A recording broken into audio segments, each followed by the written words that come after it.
Mae'r asesiadau personol yn rhoi gwybodaeth ddefnyddiol ar gyfer rhieni ar gyfer sut mae plant yn cyflawni. Mae'n debyg fod ansawdd dadansoddiad diagnostig ar gyfer y profio rhifedd yn llawer iawn haws fynd i'r afael ag o. Mae'n fwy penodol, mae'n fwy clir.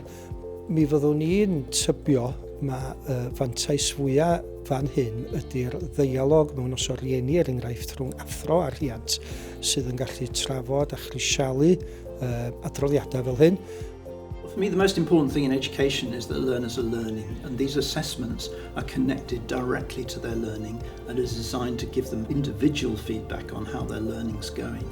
With the adaptive approach to assessment and the features of the on-screen testing, we can go into great detail within different areas of learning. Let's say it's numeracy. We can dig really deep for that learner, look at different aspects of numeracy, look at their performance, look at what they've learned, look at what they haven't yet learned, give them good diagnostic feedback which their teachers and indeed their parents can all see and use to stimulate their further learning.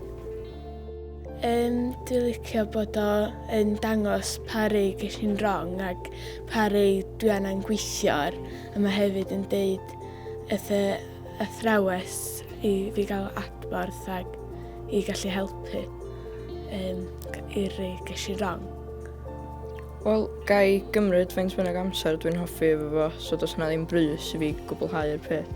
So the benefits of the personalised assessments for learners is that they're no longer restricted to just trying questions which might be associated with their year group. They can now try if their ability suggests they can try much more difficult questions. So then it adapts to the learner. The questions will be challenging and that should keep them engaged. Because the tests are online, we have the opportunity to use rich content. And it also affords the opportunity to use things like assistive technology for students with specific requirements as well. Wel, o rhan ni athrawon, da ni'n gallu gael dadansoddiadau dosbarth cyfan, ac o hynna wedyn, da ni'n gallu addasu ein rhaglenni gwaith ni.